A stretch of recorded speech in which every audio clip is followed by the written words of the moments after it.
तो class 10 science set इस code का हम सॉल्यूशन कर रहे हैं। इससे पहले हमने और भी कोड सॉल्व किए, आप चेक कर लेना, प्लेलिस्ट का लिंक डिस्क्रिप्शन में होगा। तो चलिए स्टार्ट करते हैं। एग्ज़ाम कैसा गया कमेंट कीजिए, इजी था हार्ड था?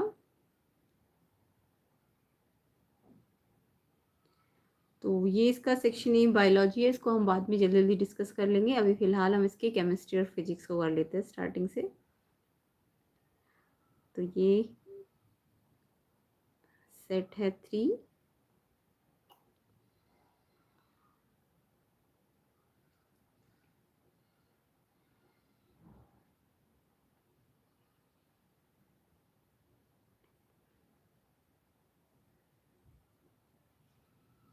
तो बायो पोर्शन को थोड़ी देर बाद डिस्कस करेंगे, अब फिलहाल इसके केमिस्ट्री और फिजिक्स पोर्शन को डिस्कस कर लेते हैं। तो देखो section B chemistry 17th question, aqueous solution turn red litmus blue, excess addition of which of the following solution would reverse the change। तो एक्वस सोल्यूशन रेड लिटमस को blue कर रहा है, अगर एक्सेस एडिशन किसका डाले कि वो चेंज रिवर्स हो जाए। तो देखो रेड ब्लू में चेंज हो रहा है, इसका मीनिंग क्या है? रेड अगर ब्लू में चेंज हो रहा है, इसका मीनिंग होता है कि आपका जो सब्सटेंस है वो बेस है। रेड ब्लू का मतलब तो यही होता है।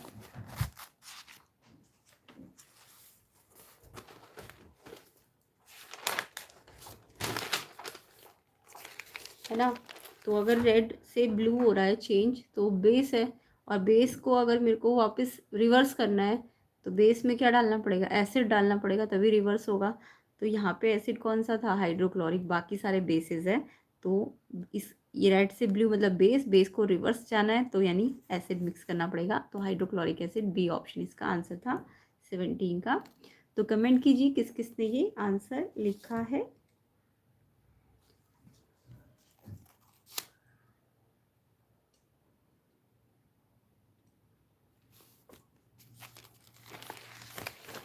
तो बाकी सारे तो यहाँ पे आपको दिख रहे होंगे। क्या है?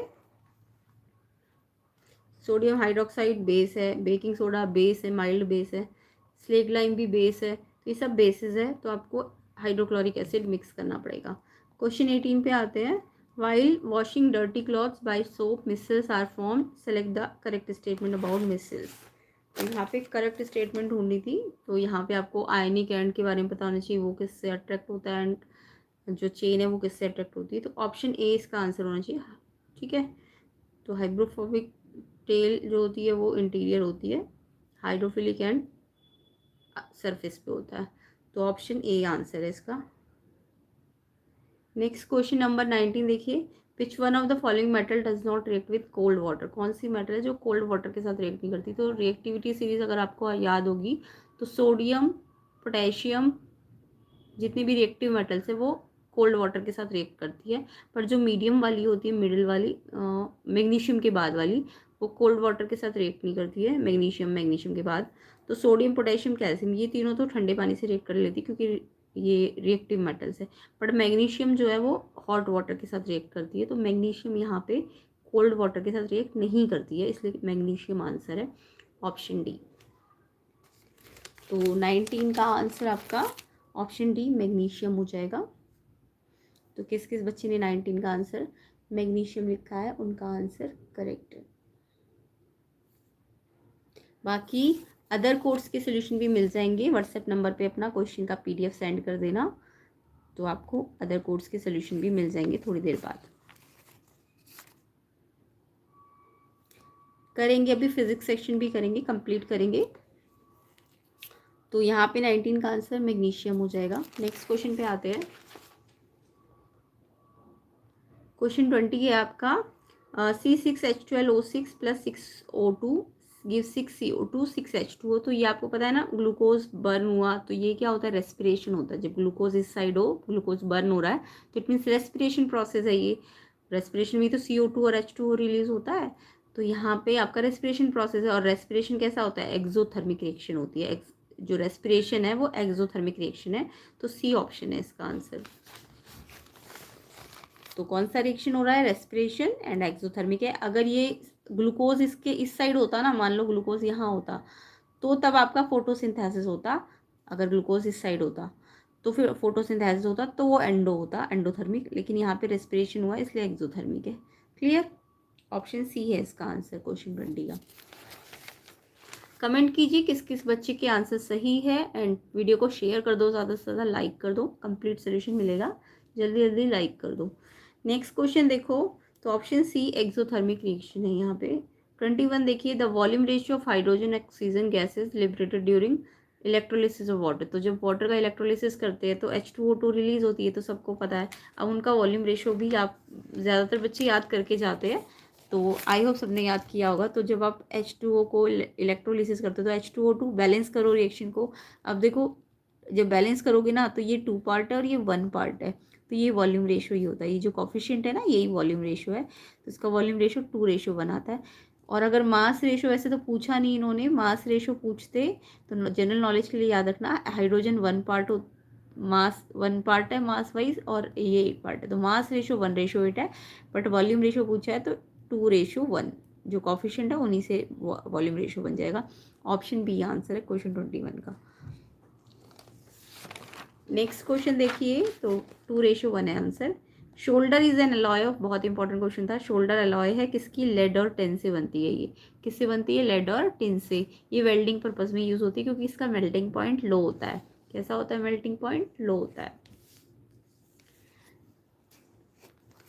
तो शोल्डर किससे बनी है? लेड और टिन से। ठीक है, ऑप्शन सी आंसर है इसका। चलिए नेक्स्ट क्वेश्चन पे आते हैं। 23rd पे, which one of the following chemical use in soda acid fire extinguisher. Soda acid fire extinguisher जो आग बुझाने में काम आते हैं ना, उनमें कौन सा केमिकल यूज होता है? तो आपने पढ़ा होगा जो आपका बेकिंग सोडा होता है ना, बेकिंग सोडा, उसको हम कहते हैं sodium hydrogen carbonate. Sodium hydrogen carbonate ये सोडा एसिड फायर एक्सटिंग्विशर्स में यूज होता है। ऑप्शन बी है आंसर। तो सोडा फायर एक्सटिंग्विशर में सोडियम हाइड्रोजन कार्बोनेट NaHCO3, इसे बेकिंग सोडा भी कहा जाता है। और केक बनाने में भी इसका यूज़ करते हैं ना, केक बनाने में NaHCO3 प्लस H प्लस, यानी कि बेकिंग पाउडर का यूज़ किया जाता है। बट सोडा फायर एक्सटिंग्विशर्स में हम NaHCO3 का यूज़ करते हैं। ऑप्शन बी आंसर है। चलिए नेक्स्ट क्वेश्चन देखो, तो कमेंट कीजिए किस किस ने ये आंसर्स लिखे हैं एंड कैसा गया एग्जाम, इजी था हार्ड था, सारे बच्चे कमेंट करके बताइए एंड वीडियो को शेयर कर दो, लाइक कर दो। क्वेश्चन 24 देखिए, in the question 2 statements given, assertion reason है यहाँ पे। एजर्शन है pure ethanoic acid also known as glacial acetic acid. या आपने पढ़ा होगा ना, इथेनॉइक एसिड जब प्योर फॉर्म में होता है तो उसे ग्लेशियल एसिटिक एसिड कहते हैं। बिल्कुल करेक्ट है। रीजन है pure ethanoic acid often freezes during winter due to the low melting point of 290 kelvin. ये भी करेक्ट है एंड ये मेल्ट हो जाता है, इसलिए ये ग्लेशियल एसिटिक एसिड, मतलब ये बर्फ की तरह दिखता है बिल्कुल। तो रीजन एक्सप्लेन भी कर रहा है कि क्यों इसे ग्लेशियल एसिटिक कहा जाता है।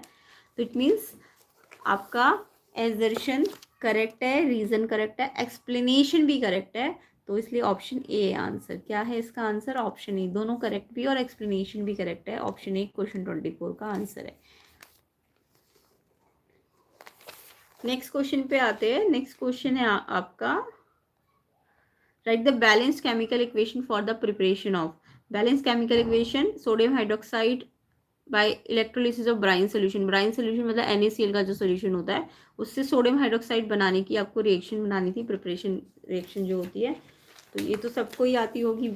क्लोर एल्कली प्रोसेस भी कहते हैं इसको, हम क्या कहते हैं? क्लोर एल्कली प्रोसेस। इंपॉर्टेंट होता है ये क्लोर एल्कली। तो इसमें NaCl ब्राइन सोल्यूशन होता है, H2O और इलेक्ट्रिसिटी देते हैं, तो ये NaOH यानी कि सोडियम हाइड्रोक्साइड में कन्वर्ट हो जाता है। और क्लोर है तो क्लोरीन बनेगी, हाइड्रोजन बनेगी। बाकी एक्स्ट्रा पूछते तो ये एनोड में बनता है, और जो हाइड्रोजन है आपका कैथोड में बनता है, ये याद रखा करो।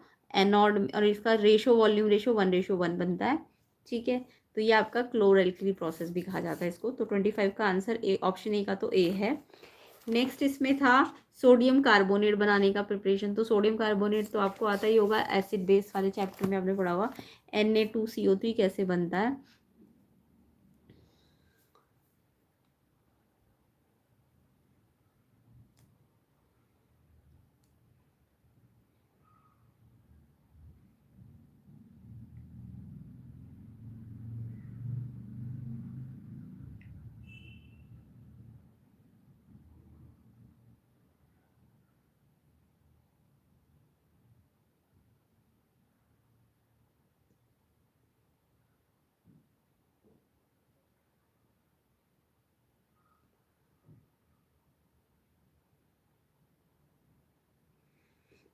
तो Na2CO3 के लिए हम जो हमारे पास NaCl होता है, ठीक है,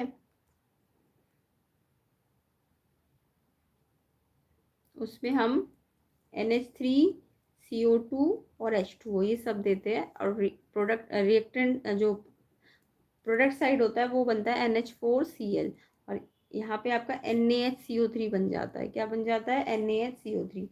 और फिर आपको NaHCO3 को क्या करना होता है? NaHCO3 को हीट करना होता है। ये जो NaHCO3 बना ना, इसको आप हीट करोगे तो ये ब्रेक हो जाएगा Na2CO3 में प्लस H2O में और CO2 में। तो ये 2 स्टेप्स में ऐसे बनेगा। तो ये इस तरीके से आपको ये बताना था कि Na2CO3 कैसे बनता है। तो पहले स्टेप में आपका बेकिंग सोडा बनेगा, बेकिंग सोडा को हीट करोगे तब आपका ये Na2CO3 बन जाएगा, ठीक है। तो इस तरीके से ये रिएक्शन करनी होती है। नेक्स्ट क्वेश्चन देखो, नेक्स्ट क्वेश्चन 26। इसमें भी ए और बी में से कोई एक करना था। Which method will be use to convert each of them to their respective metal oxide. Metal oxide को अगर तुम्हें मेटल ऑक्साइड में कन्वर्ट करना है तो कार्बोनेट ओर को मेटल ऑक्साइड में कन्वर्ट करने के लिए आप कौन सा मेथड यूज़ करते हो, सल्फाइड ओर के लिए आप कौन सा मेथड यूज़ करते हो। तो ये तो सबको पता ही होगा। जब हमें कार्बोनेट ओर को करना होता है ऑक्साइड में चेंज, तो कैल्सिनेशन किया जाता है, यानी कार्बोनेट और जैसे जिंक कार्बोनेट है उसको मैं in absence of oxygen heat करूंगी तो आपका जिंक ऑक्साइड बन जाएगा। तो ऑक्साइड में बदलने के लिए अगर कार्बोनेट और को करना है तो कैल्सिनेशन यानी विदाउट ऑक्सीजन हीट करते हैं। और सल्फाइड और के लिए हम ऑक्साइड बदलने के लिए रोस्टिंग करते हैं। एग्जाम्पल समझ लो, ZnS जिंक सल्फाइड है, इसमें रोस्टिंग करी तो O2 की प्रेजेंस में होती है, रोस्टिंग O2 की प्रेजेंस में हीट करो तो ये जिंक ऑक्साइड में कन्वर्ट हो जाता है। तो सल्फाइड और के लिए रोस्टिंग की जाती है और कार्बोनेट और के लिए कैल्सिनेशन किया जाता है। तो यहाँ मैंने एग्जाम्पल एक्स्ट्रा समझा दिया, आपको जस्ट प्रोसेस के नाम बताने थे। तो यहाँ पे समझ आ गया। तो ये आंसर किस किस बच्चे ने लिखा है, बिल्कुल करेक्ट है इनका, ये उनका ये आंसर। सेकंड पार्ट में इसमें था write a chemical reaction to illustrate the use of aluminium for joining cracked railway track. तो एल्यूमिनियम को कैसे यूज़ किया जाता है रेलवे ट्रैक्स को ज्वाइन करने में। तो यहाँ पे आपको थर्माइट रिएक्शन में जो वेल्डिंग रिएक्शन है वो बतानी थी, और इसमें एल्यूमिनियम ऐसे रिड्यूसिंग एजेंट काम करेगा कार्बन की जगह। तो थर्माइट रिएक्शन या वेल्डिंग रिएक्शन भी कहते हैं इसको, इंपॉर्टेंट होती है, ये पहले भी बताई गई थी आपको। तो इसमें क्या होता है, एल्यूमिनियम को यूज़ करते हैं किसके साथ, आयरन ऑक्साइड के साथ, Fe2O3। तो इसमें क्या होगा, जब आप एल्यूमिनियम को करोगे तो एल्यूमिनियम आयरन को डिस्प्लेस करेगा, और जो एल्यूमिनियम ये जो ऑक्सीजन है ऑक्साइड, आयरन ऑक्साइड से एल्यूमिनियम ऑक्साइड में कन्वर्ट हो जाएगा, ठीक है। और ये जो आयरन होगा ना वो लिक्विड या मॉल्टन स्टेट में मिल जाएगा, और ये बहुत ही एक्सोथर्मिक प्रोसेस होगा। तो आयरन आपको लिक्विड फॉर्म में मिलेगा, इसलिए इसको आप रेलवे ट्रैक्स को ज्वाइन करने में यूज़ करते हो, यानी वेल्डिंग में यूज़ करते हो इस रिएक्शन को। होती है थर्माइट रिएक्शन है, बट यहाँ पे आयरन आपको लिक्विड फॉर्म में मिल जाता है, जिससे, और बहुत एक्सोथर्मिक रिएक्शन होती है, लिक्विड फॉर्म में आ जाता है आयरन, जिससे आपको रेलवे ट्रैक्स को जोड़ने में हेल्प मिलती है। तो ये इसका आपको रिएक्शन करके दिखाना था।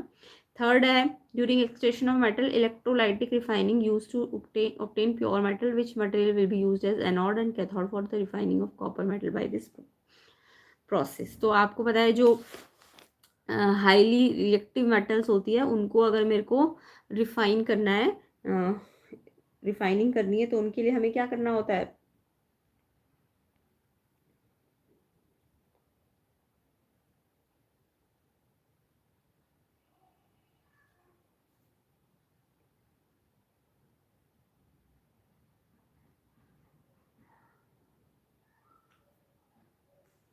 तो यहाँ पे क्वेश्चन में पूछा है कि which material used as anode and cathode.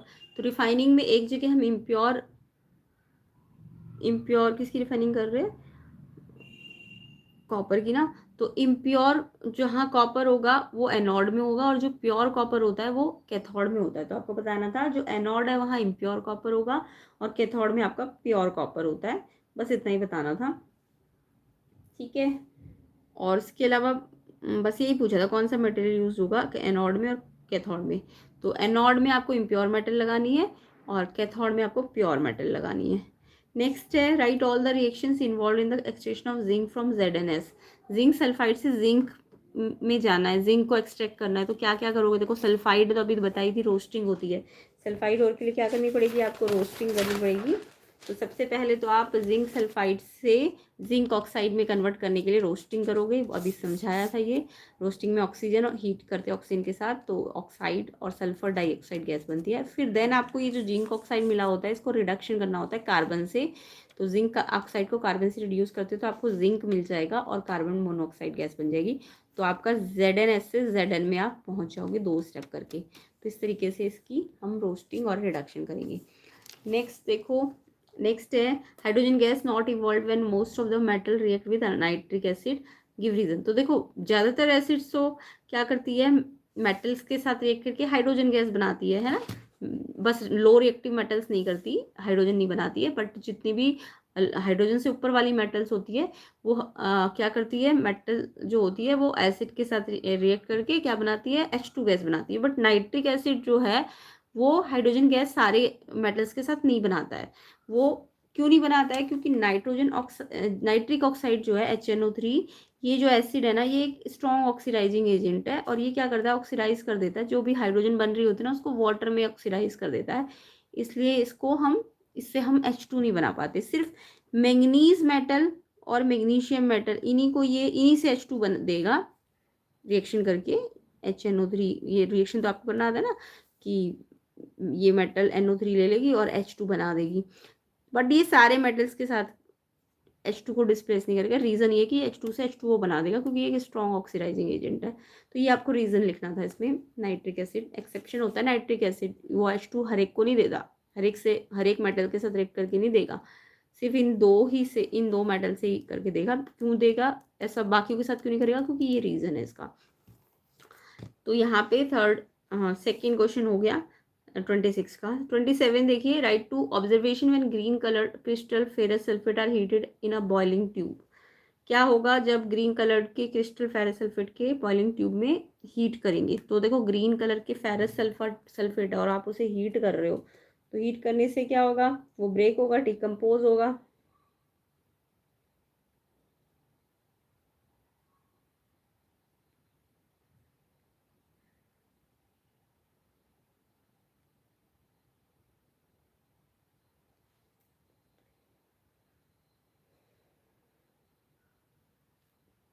तो आपको लिख देना ग्रीन कलर जो है क्रिस्टल का वो डिसअपियर हो जाएगा और ब्राउन ब्लैक सॉलिड फॉर्म्ड हो जाएगा।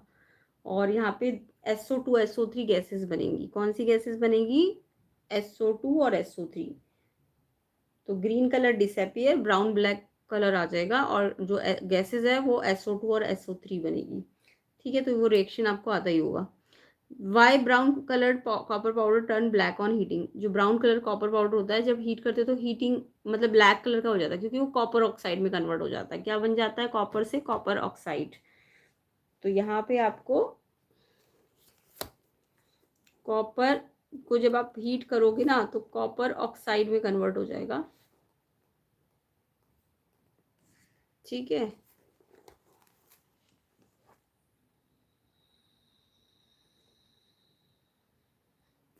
और हीट करने के लिए ऑक्सीजन के साथ रिएक्ट करना पड़ेगा, तो कॉपर ऑक्साइड ब्लैक कलर का बन जाता है। ये रिएक्शन होती है। बाकी कैल्शियम कार्बोनेट को जब थर्मल डिकम्पोज करोगे तो कैल्शियम ऑक्साइड और कार्बन डाइऑक्साइड में चेंज हो जाता है। तो ये रिएक्शन थी इसकी।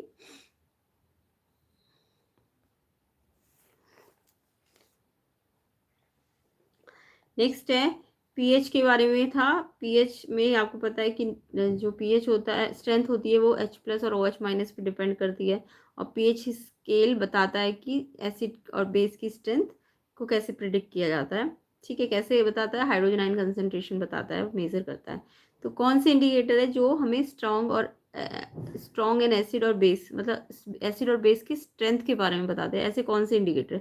तो जस्ट इंडिकेटर की बात करूँ तो वो तो जस्ट एसिड बेस बताते हैं, बट स्ट्रेंथ कौन सा इंडिकेटर बताता है, वो होता है यूनिवर्सल इंडिकेटर। तो स्ट्रेंथ के बारे में या कितना स्ट्रॉन्ग है कोई भी एसिड या बेस, उसके बारे में आपको कौन सा इंडिकेटर काम बताता है, यूनिवर्सल इंडिकेटर। कलर चेंज करके बताता है वो। ठीक है, मतलब अलग अलग पीएच पे वो कलर चेंज करता है और उसके according weak acid strong acid पता लग जाता है। बाकी नेक्स्ट में पूछा था आपको कि किस पे ज़्यादा H+ आयन होंगे, तो आपको पीएच स्केल पता है, H+ आयन या एसिडिक करेक्टर के इन्वर्स होता है। जितना H+ ज़्यादा होगा पीएच उतना कम होगा, यानी जितना एसिडिक होगा ना उतना पीएच कम आएगा। ठीक है, क्योंकि इन्वर्सली प्रोपोर्शनेट होता है। तो यहाँ पे आपको क्वेश्चन था ABC में पीएच दिए हुए थे 357 और बोला था किस में सबसे ज़्यादा H+ आयन, यानी कौन सबसे ज़्यादा एसिडिक है। तो एसिडिक का मतलब जिसका पीएच सबसे कम होगा, तो सबसे कम पीएच 3 है, तो किसका है, ए का। तो सोल्यूशन ए जो है वो ज़्यादा H+ आयन ले रहा है, तो इसका आंसर सोल्यूशन ए है। What are strong acid, weak acid, ये तो आपको पता ही होगा। स्ट्रॉन्ग एसिड्स क्या होते हैं, एसिड्स विच कम्प्लीटली आयनाइज, जो कम्प्लीटली क्या हो जाते हैं, डाइसोसिएट हो जाते हैं। आयनाइज लिख दो, डाइसोसिएट लिख दो। तो स्ट्रॉन्ग एसिड क्या होते हैं, जो कम्प्लीटली डाइसोसिएट होते हैं, जो मोर H+ आयन देते हैं, लाइक HCl हो गया, H2SO4 हो गया, HNO3 हो गया, ये स्ट्रॉन्ग एसिड है। एंड वीक एसिड क्या होते हैं, जो पार्शियली डाइसोसिएट होते हैं, यानी जो लेस H+ आयन देते हैं, जो लेस H+ आयन देते हैं। और वीक एसिड में जैसे एसिटिक एसिड हो गया CH3COOH, या फिर कार्बोनिक एसिड हो गया H2CO3, तो ये वीक एसिड होते हैं। तो ये आपको लिखना था इसमें। नेक्स्ट है सी ऑप्शन वाला, under what condition rain water called acid rain. Acid rain कब बनती है, रेन वाटर को एसिड रेन कब कहते हैं। तो इसका आंसर था आपका जब पीएच उसका बिलो 5.6 चला जाता है, तो उसको एसिड रेन कहते हैं। क्लियर। नेक्स्ट आपको छांटना था इनमें से कौन से एसिड वीक एसिड है। अभी मैंने नाम भी बताए थे, नाइट्रिक एसिड, हाइड्रोक्लोरिक, ये तो आपके स्ट्रॉन्ग एसिड्स है, क्योंकि ये कम्प्लीटली डाइसोसिएट हो सकते हैं। बट जो एसिटिक एसिड है, फॉर्मिक एसिड है, एसिटिक, फॉर्मिक, फॉर्मिक मतलब मिथेनॉइक, मिथेनॉइक एसिड, एसिटिक एसिड, ये आपके वीक एसिड होते हैं। सल्फ्यूरिक स्ट्रॉन्ग एसिड है, ठीक है। तो वीक कौन कौन से, एसिटिक और फॉर्मिक। तो यहाँ पे आंसर आपका था एसिटिक एसिड, फॉर्मिक एसिड, ये वीक एसिड्स है। क्लियर। तो ये इसका आंसर था। नेक्स्ट क्वेश्चन देखो, 29 में अटेम्प्ट करना था ए और बी में से एक। तो carbon can not form C4+ cation and C4- anion, explain करो। C4+ का मतलब वो ना तो लॉस कर सकता है 4 इलेक्ट्रॉन्स को, और C4- मतलब वो ना तो गेन कर सकता है 4 इलेक्ट्रॉन्स का। तो क्यों नहीं कर सकता है ऐसा, तो ये आपने पढ़ा भी होगा कि जो कार्बन होता है वो ना तो लॉस करेगा ना गेन करेगा। लॉस का मतलब ना तो वो C4+ आयन बनाएगा, और गेन का मतलब ना वो C4- आयन बनाएगा। रीज़न क्या है, पहला रीज़न है कि अगर वो लॉस करता है 4 इलेक्ट्रॉन, यानी वो अगर C4+ आयन बनाता है तो उसको ज़्यादा एनर्जी चाहिए होगी। और अगर वो गेन करता है, मतलब C4- आयन बनाएगा, तो वो गेन करेगा। गेन करने का मतलब उसका न्यूक्लियस अनस्टेबल हो जाएगा, वो होल्ड नहीं कर पाएगा 10 इलेक्ट्रॉन को एक साथ। तो इसलिए वो शेयर करता है, ना तो वो लॉस करता है ना गेन करता है। इस रीज़न से वो ना तो C4+ आयन बनाएगा और ना C4-। नेक्स्ट था इसका होमोलोगस सीरीज कार्बन कंपाउंड की क्या है, तो ये तो आप पढ़ के गए होंगे। होमोलोगस सीरीज क्या होती है, series of consecutive members same functional group and CH2 atom difference, कितना 1 C 2 H का डिफरेंस होता है कंसेक्यूटिव मेंबर्स के बीच में, एंड 14 यूनिट मास का डिफरेंस होता है। फिजिकल प्रॉपर्टी डिफरेंट होती है, मेल्टिंग बॉइलिंग डिफरेंट होते हैं, बट केमिकल प्रॉपर्टी सेम होती है। तो ये आपको होमोलोगस तो पढ़ के ही गए होंगे। What are the melting and boiling point of C4H10 higher than C3H8 C2H6।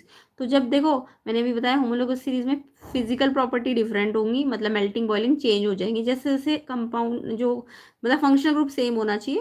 देखो ये C4H10 है, ये C3H8 है, ये C2H6 है, तीनों फंक्शनल ग्रुप किसकी होमोलोगस सीरीज के, ये एल्केन के होमोलोगस है। C2H6 C3H8 कॉन्जिक्यूटिव मेंबर्स है ना, तो ये एल्केन के कॉन्जिक्यूटिव मेंबर्स है। बट जो सबसे नीचे वाला है C4H10, वो उसका मेल्टिंग पॉइंट बॉइलिंग पॉइंट ज़्यादा है। रीज़न क्या है इसके पीछे, तो मेल्टिंग पॉइंट बॉइलिंग पॉइंट जितना ज़्यादा मॉलिक्यूल बड़ा होता जाएगा ना सेम फंक्शनल ग्रुप का, उसका साइज मतलब उसका मॉलिक्यूलर मास बढ़ गया, तो इसका मॉलिक्यूलर मास ज़्यादा आ रहा है। तो जितना ज़्यादा मॉलिक्यूलर मास होगा, मेल्टिंग पॉइंट उतना ज़्यादा होगा, बॉइलिंग पॉइंट उतना ज़्यादा होगा। तो आप रीज़न दोगे कि इसका मॉलिक्यूलर मास ज़्यादा है इनसे, इसलिए इसका मेल्टिंग बॉइलिंग ज़्यादा हो जाएगा।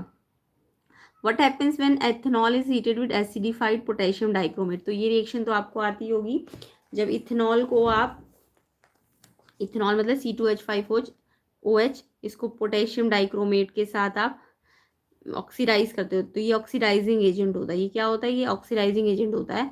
तो ये क्या करेगा, इसको ऑक्सीडाइज करेगा, यानी इसमें एक O है ना, तो उसके O को बढ़ा देगा, तो ये इथेनॉइक एसिड बना देगा। तो ये रिएक्शन बनानी थी आपको और फिर से वर्ड्स में लिखना था। नेक्स्ट है ऑप्शन वाला, how would you name the following. तो यहाँ पे नेमिंग करने के लिए आप सी को पहले देखो, 1 2 3, 3 C है ना, तो 3 C का मतलब प्रॉप लगा दो, और लास्ट वाले को CHO मिला है तो अल लगा दो, प्रोपेनल। तो 3 C का मतलब क्या होता है, प्रॉप, प्रोपेन तक लिखो, प्रोपेनल, और अल लगा दो क्योंकि CHO लास्ट में अल लगेगा, एल्डिहाइड है क्योंकि ये CH3C ट्रिपल बॉन्ड CH, ये ट्रिपल बॉन्ड है आई होप।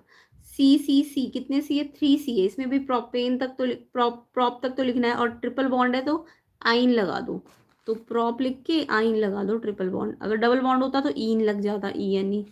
ठीक है, नेक्स्ट क्वेश्चन देखो, when ethanol react with ethanoic acid in the presence of concentrated H2SO4 एक स्वीट स्मेल सब्सटेंस बनता है, यस एस्टर बनता है, इसमें स्वीट स्मेल जहाँ भी बोले एस्टर यानी एस्टरिफिकेशन रिएक्शन पूछी गई थी आपसे।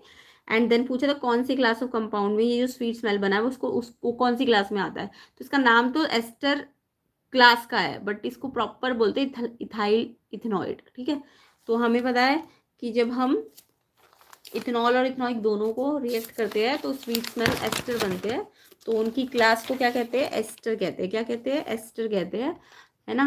और फिर रिएक्शन बतानी थी, जैसे इथेनॉल है, इथेनॉइक है, कंसनट्रेटेड H2SO4 है, तो आपका एस्टर कैसे बनेगा, CH3COO तक लो इसको और इसको C2H5 तक लो, तो ये एस्टर बन जाएगा और H और OH अलग होके H2O बना देंगे, तो ये एस्टर स्वीट स्मेल आती है इसमें से, तो इस क्लास को हम एस्टर कहते हैं। वैसे इसका नाम इथाइल इथेनॉइट है, क्या है, इथाइल इथेनॉइट।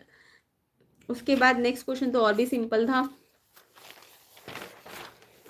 नेक्स्ट क्वेश्चन में था राइट द केमिकल इक्वेशन, तो बताई थी why soap do not produce foam with hard water, तो आपको बताना था hard water calcium and magnesium salts present होते हैं और वो स्कम बनाते हैं, इसलिए वो फोम नहीं बनाता है ना, तो ये आपको लिखना आता ही होगा।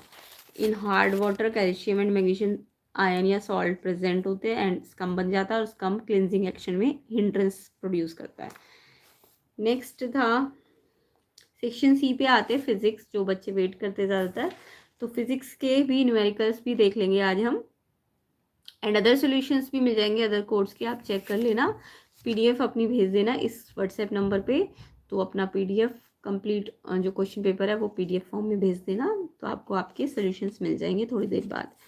तो चलिए सेक्शन C फिजिक्स देख लेते हैं। 30 the pair of I parts responsible for admitting different amount of light in the eyes, तो यहाँ पे बोला है कि पेयर ऑफ आई पार्ट कौन सा है जो डिफरेंट अमाउंट ऑफ लाइट को एडमिट करने में मतलब कंट्रोल करता है लाइट को, तो लाइट को कंट्रोल आइरिश करता है और किसकी हेल्प से करता है, प्यूपिल की हेल्प से, प्यूपिल के साइज मतलब आइरिश करता है और किसकी हेल्प से करता है, प्यूपिल अपना साइज कम या ज़्यादा करता है ना, जब डिम लाइट होती है तो प्यूपिल का साइज बढ़ जाता है, जब ब्राइट लाइट होती है तो प्यूपिल का साइज कम हो जाता है ना, तो प्यूपिल साइज कंट्रोल करता है अपना लाइट को और किसकी हेल्प करता है, आयरिश की, कि वो लाइट को कम या ज़्यादा कर सके, तो आयरिश प्यूपिल दोनों ही क्या करते हैं, अमाउंट ऑफ लाइट को एक तरह से कंट्रोल करते हैं, आयरिश प्यूपिल के साइज को कंट्रोल करता है और प्यूपिल लाइट को कंट्रोल करता है, तो दोनों हेल्प करते हैं एक दूसरे की, तो यहाँ पे आंसर आयरिश और प्यूपिल है। किस किसने ये आंसर लिखा है कमेंट करना, ए ऑप्शन है 30 का, section C physics.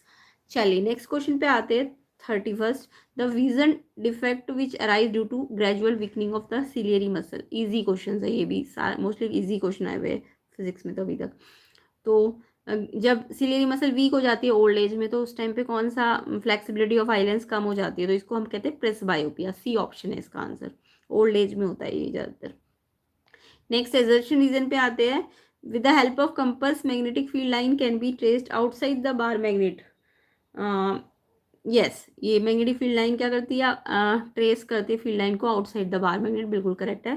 The north pole of compass needle always point toward the south pole of the magnet when brought close to it, तो क्या हमेशा वो साउथ पोल को करेगा, नहीं, नॉर्थ पोल है तो वो किधर इंडिकेट करेगा, वो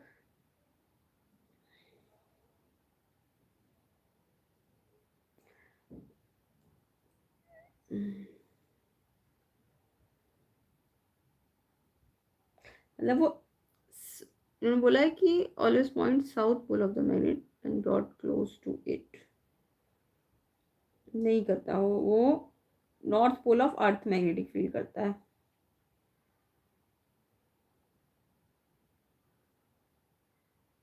नॉर्थ पोल को बार मैग्नेट के नॉर्थ पोल को करता है वो, ठीक है, तो यहाँ north pole of bar magnet आना था, ये रीजन गलत है आपका, तो एजर्शन तो सही है बट रीजन गलत है, यानी कि एजर्शन सही रीजन गलत, C ऑप्शन है इसका आंसर। कमेंट कीजिए किसने C ऑप्शन पे टिक किया है, तो इसका आंसर आपका एजर्शन सही रीजन गलत, ऑप्शन C है इसका आंसर। नेक्स्ट क्वेश्चन देखेंगे नेक्स्ट क्वेश्चन है आपका, अ fuse in electric circuit rated 4 ampere can it be use with an electric meter of rating 2 kilowatt 200 volt, explain your answer.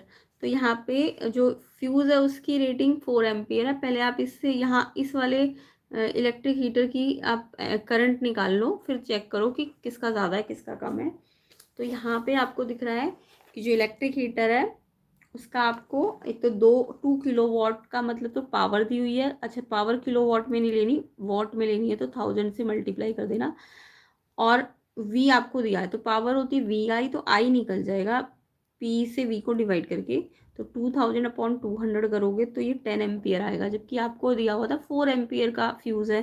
तो 10 ampere तो 4 ampere से ज़्यादा होता है। तो अगर ये फ्यूज़ कम है और आपका रीडिंग ज़्यादा है करंट की, तो फ्यूज़ वायर मेल्ट हो सकती है और सर्किट ब्रेक हो जाएगा। तो इसलिए हम इसको यूज़ नहीं कर सकते। नो, नो है इसका आंसर। ठीक है।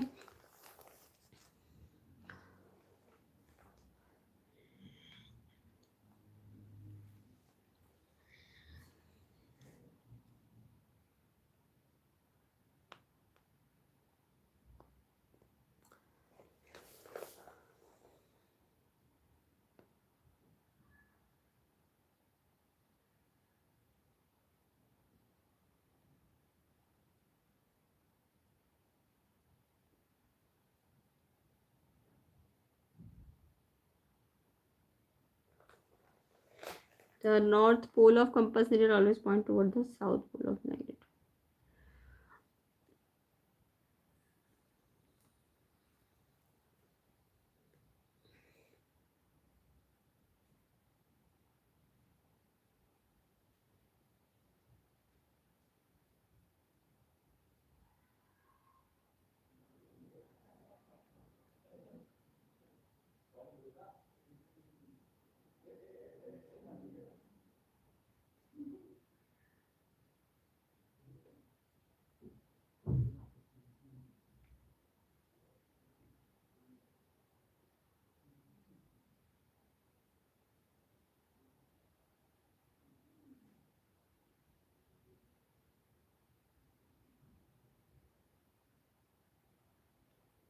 क्वेश्चन सही है।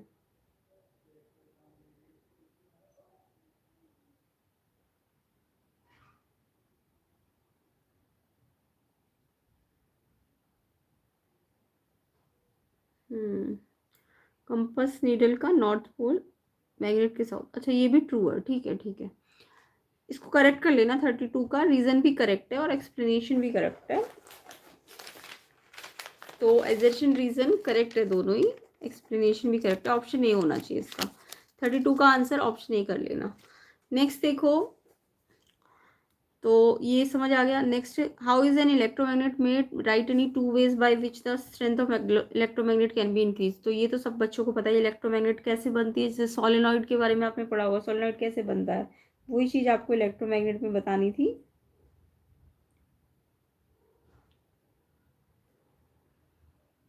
तो इलेक्ट्रोमैग्नेट में कैसे बनती है, जब आप क्या करते हो, उसको वाइंड कर देते हो ना। किससे वाइंड करते हो, कॉपर वायर से।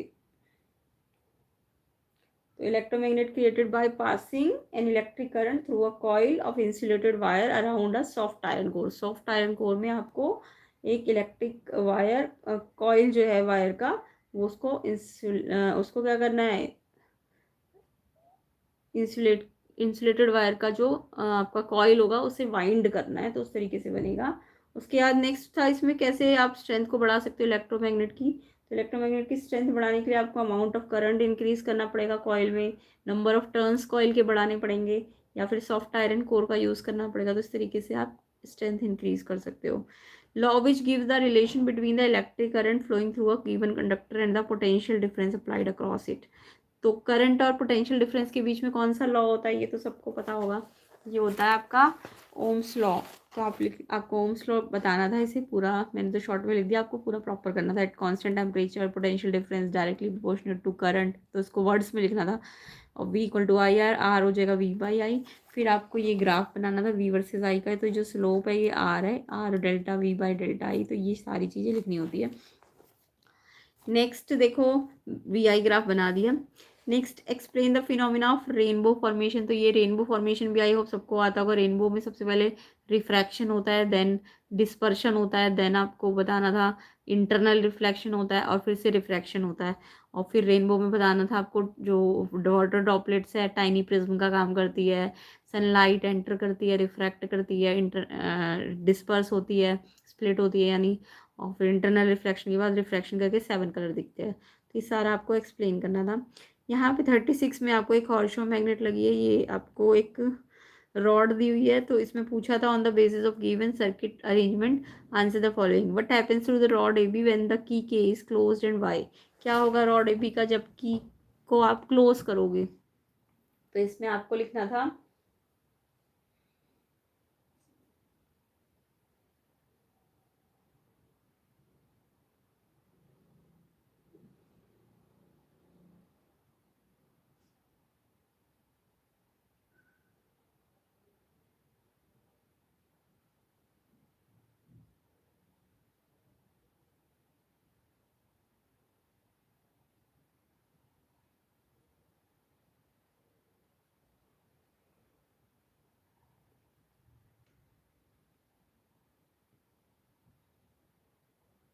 अच्छा,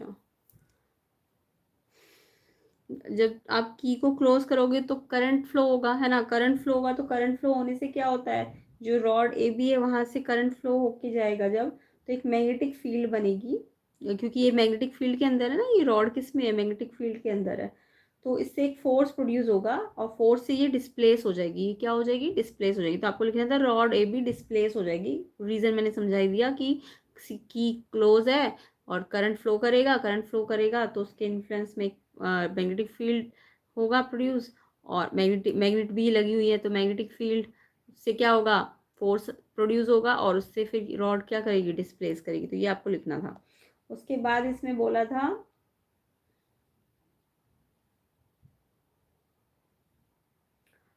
रूल पूछा था, कौन सा रूल लगेगा अगर हमें रॉड का बिहेवियर जानना है। तो फ्लेमिंग का जो लेफ्ट हैंड रूल है फोर्स को पता करने में काम आएगा, तो उस फ्लेमिंग के लेफ्ट हैंड रूल को आपको एक्सप्लेन करना था। ठीक है। 37 है, a mirror use for a rear view mirror automobile has a focal length 2 metre if a car is located at 8 metre from the mirror find out the position of the image. इस numerical को देख लो सारे बच्चे और देखना correct किया है कि नहीं आपने। तो 36 का आंसर तो यही है, रॉड डिस्प्लेस हो जाएगी क्योंकि करंट फ्लो करेगा, मैग्नेटिक फील्ड के कारण फोर्स प्रोड्यूस होगा। And Fleming left hand rule से आप फोर्स की डायरेक्शन पता कर सकते हो और उसको लिखना था आपको। 37 क्वेश्चन देखिए।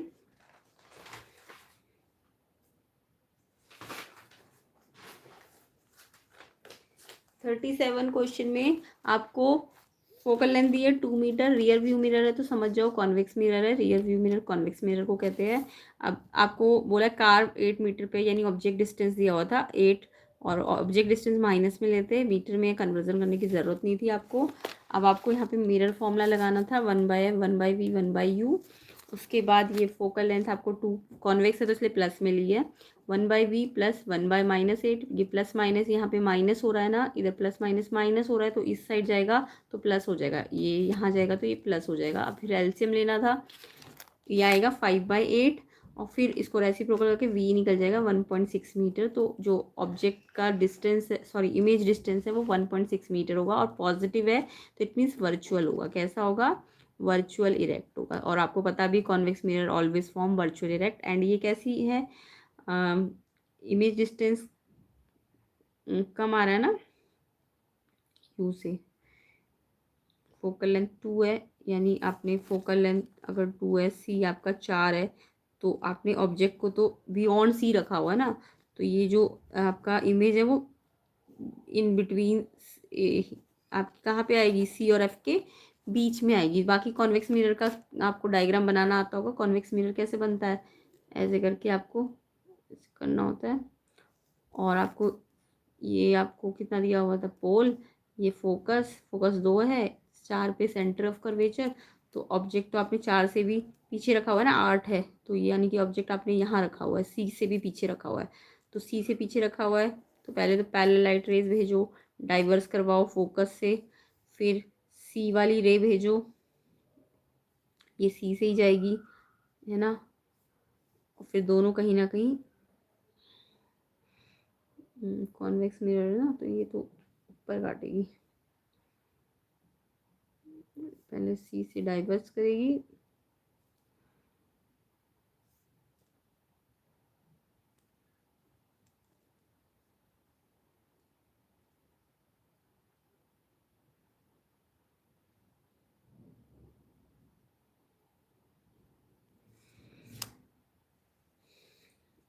अच्छा ये तो मिरर का बनाना था ना, मिरर का तो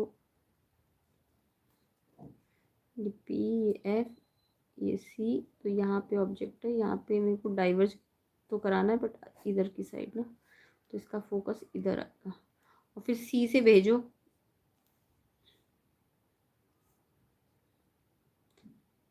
तो ये सी से ही आ जाएगी, है ना,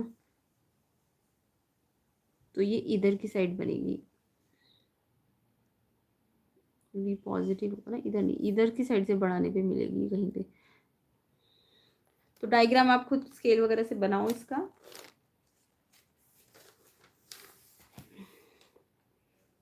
1.6 मीटर।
बनेगा 1.6।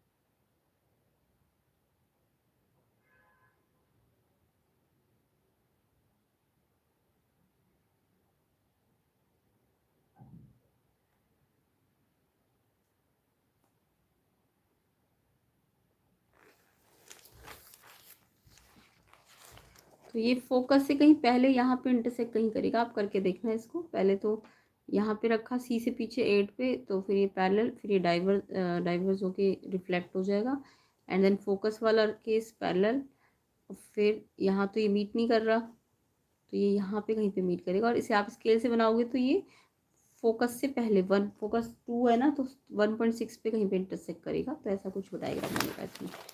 नेक्स्ट क्वेश्चन देखो,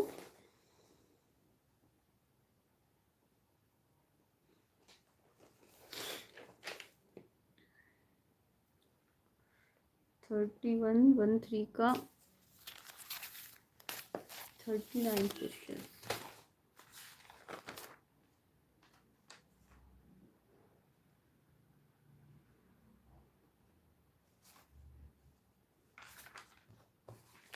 थर्टी वन वन थ्री के फिजिक्स के क्वेश्चंस आपको थोड़ी देर बाद मिल जाएंगे। चलिए, तो आपको क्वेश्चन समझ आ गया। नेक्स्ट देखो, नेक्स्ट आपका था नेक्स्ट आपका ये टेलीस्कोप से है, इसको अभी हम थोड़ी देर बाद करेंगे। 39 का एक बार जल्दी से देख लो। 2 4 6 आपको ये रेजिस्टेंस गिवन थे और आपको इसमें R1 R2 R3 के किसकी वैल्यू निकालनी थी, करंट की वैल्यू निकालनी थी। तो पहले आपको दिख रहा है कि इसका टोटल वोल्टेज 12 वोल्ट का था, तो करंट तीनों में अलग अलग ही जाएगा। तो 12 वोल्ट के हिसाब से इस रेजिस्टेंस को निकालो, इस पे निकालो और इस पे निकालो। तो पैरेलल में तो करंट डिफरेंट डिफरेंट जाता है ना, I1 I2 I3, but voltage same जाती है। तो वोल्टेज तो सब पता ही है टोटल। तो I1 निकालना तो ओवरऑल वोल्टेज को R1 से डिवाइड कर दो तो 6 एम्पियर आ जाएगा। इसको करोगे तो 3 एम्पियर आ जाएगा, इसको करोगे तो 2 एम्पियर आ जाएगा। और टोटल करंट 6 3 9 और 2 11 एम्पियर हो जाएगा। टोटल अगर करंट बोलते सर्किट का तो आई टोटल 11 होता, बट आपको अलग अलग का पूछा है तो ये होगा।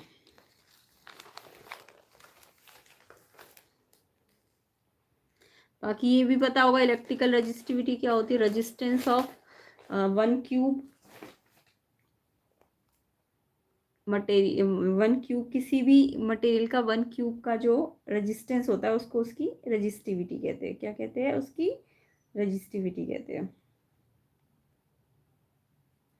तो it is defined as the resistance of conductor that material having unit length and unit area of cross section। तो ऐसा मटेरियल जिसका यूनिट एरिया और यूनिट लेंथ हो तो उसको हम उसकी रेजिस्टिविटी कहते हैं। और ये मटेरियल की प्रॉपर्टी होती है, उसके लेंथ या एरिया से उसका कोई उस वो लेंथ और एरिया पे डिपेंड नहीं करती है, ठीक है, मटेरियल के नेचर पे डिपेंड करती है। उसके बाद आपको बोला था if the length and area of cross section of wire both are double तो क्या होगा। तो देखो लेंथ और एरिया दोनों को डबल किया है ना, तो लेंथ और एरिया को अगर डबल किया है तो आप रेजिस्टेंस निकाल के देखो नए वाला।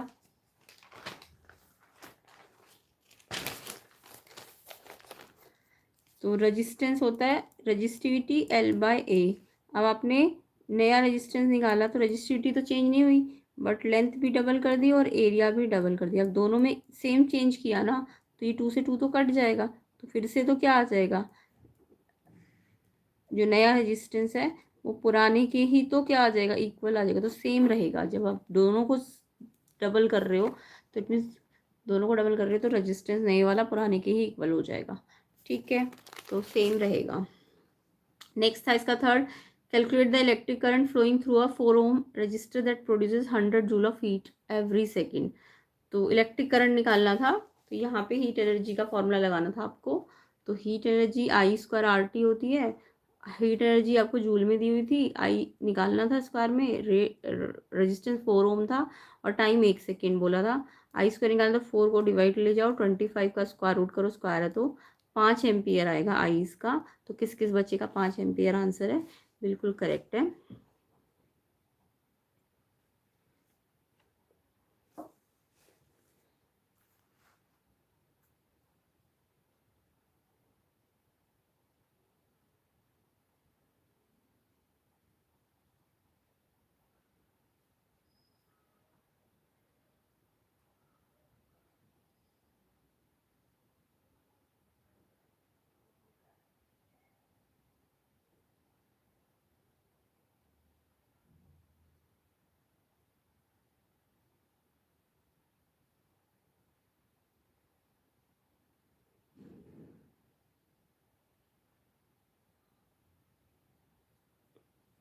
तो यहाँ पे ये वाला भी एक बार देख लो जल्दी से, ये आपका टेलीस्कोप का डायग्राम बना हुआ है, ठीक है, क्वेश्चन 38 पे। तो रिफ्लेक्टिंग टेलीस्कोप, तो इसमें पूछा है what kind of image of star seen by observe in the eyepiece. Eyepiece जो होता है उसके पास, टेलीस्कोप के पास, उसका कैसा इमेज बनता है। तो ये बनता है रियल इन्वर्टेड एंड मैग्नीफाइड। कैसा? Real inverted magnified. कौन सा मिरर यूज होता है रिफ्लेक्टिंग टेलीस्कोप में? तो ये आपका कॉनकेव मिरर होता है, ठीक है, और ये कन्वर्ज करता है पैरेलल लाइट रेज को डिस्टेंस स्टार से फोकस पे, ठीक है, और रियल इमेज बनाता है।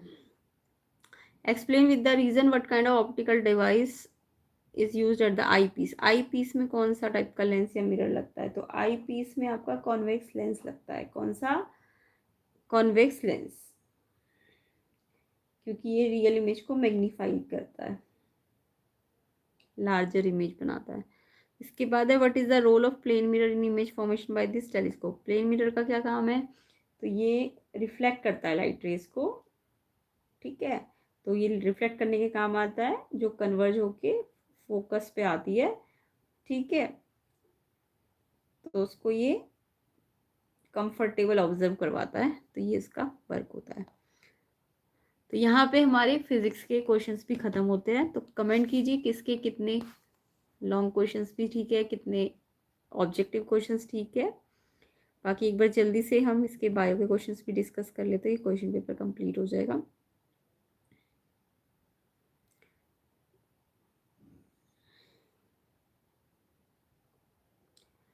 तो सेक्शन ए बायो को देख लो, MCQ question. Given below are the some of the statements regarding our environment. Change in our lifestyle have resulted by greater amount of waste material generation, change in attitude. इसका answer है आपका statement regarding और environment के बारे में जो था। तो इसमें सेकंड और फोर्थ ठीक है, तो एक मिनट, फोर्थ ठीक है, ये हमारे एनवायरनमेंट के बारे में। तो ये ऑर्गेनिक फार्मिंग, फोर्थ इसका आंसर है बी ऑप्शन, ठीक है। नेक्स्ट इसको ऑब्जर्व करके बताना था करेक्टली स्टेट कौन सा है। तो इसमें आपका करेक्ट जो है वो है by breaking down the nutrient of bread outside the body and the absorbing them, C option होना चाहिए आंसर। कमेंट करना ये लिखा कि नहीं लिखा आपने। थर्ड का आंसर जो है, इसमें पी पॉइंट हो रहा है, तो ये फॉर्मेशन ऑफ फ्रूट को शो कर रहा है, सी ऑप्शन होना चाहिए इसका। फोर चैम्बर्ड हार्ट कैरेक्टरिस्टिक किसका है, फिश का, रेप्टाइल का, एम्फीबियन का कि मैमल्स का, तो ये आंसर मैमल्स है, डी ऑप्शन है आंसर। ट्रांसलोकेशन प्रोसेस जिसमें प्लांट डिलीवर करता है, क्या डिलीवर करता है, organic substance from leave to other part of the plant, D option है answer. In human being the oxygen rich blood pumped out to the body by, pumped out होता है कैसे, इसका आंसर भी डी है, contraction of left ventricle, ठीक है। इसके बाद इसका आप मुझे कमेंट करके बताओ सेवंथ का आंसर आप क्या लिख के आए हो।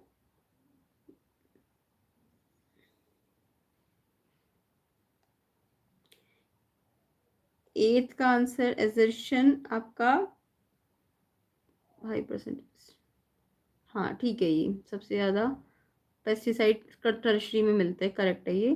केमिकल पेस्टिसाइड गेट एक्यूमुलेटेड, हाँ सब जैसे जैसे ट्रॉफिक लेवल बढ़ेगा बढ़ते हैं, तो ये रीज़न एक्सप्लेन भी कर रहा है, ऑप्शन ए है इसका आंसर। एजर्शन रीज़न करेक्ट भी, एक्सप्लेनेशन भी करेक्ट है, ऑप्शन ए। 9 देखो, variations not often in offering sexual, asexual में वेरिएशंस नहीं आते हैं, यस करेक्ट है। DNA molecule generated by replication not similar, ये गलत है। एजर्शन सही है, रीजन गलत है, ऑप्शन सी है इसका आंसर। तो यहाँ पे हमारा बायो का भी ऑब्जेक्टिव क्वेश्चन कंप्लीट होता है। कमेंट करना कितने सही है, एंड वीडियो को शेयर कर देना, लाइक कर देना, चैनल में नहीं हो तो चैनल को सब्सक्राइब कर देना, एंड अदर कोर्स के सोल्यूशन भी मिल जाएंगे, प्लेलिस्ट चेक कर लेना और अपने PDF क्वेश्चन पेपर के सेंड कर देना। तो कमेंट कर देना सारे बच्चे कितने सही है आपके, और कैसा लगा आपको, इजी था हार्ड था, एंड प्लेलिस्ट को चेक कर लेना, वीडियो को शेयर कर देना, लाइक कर देना।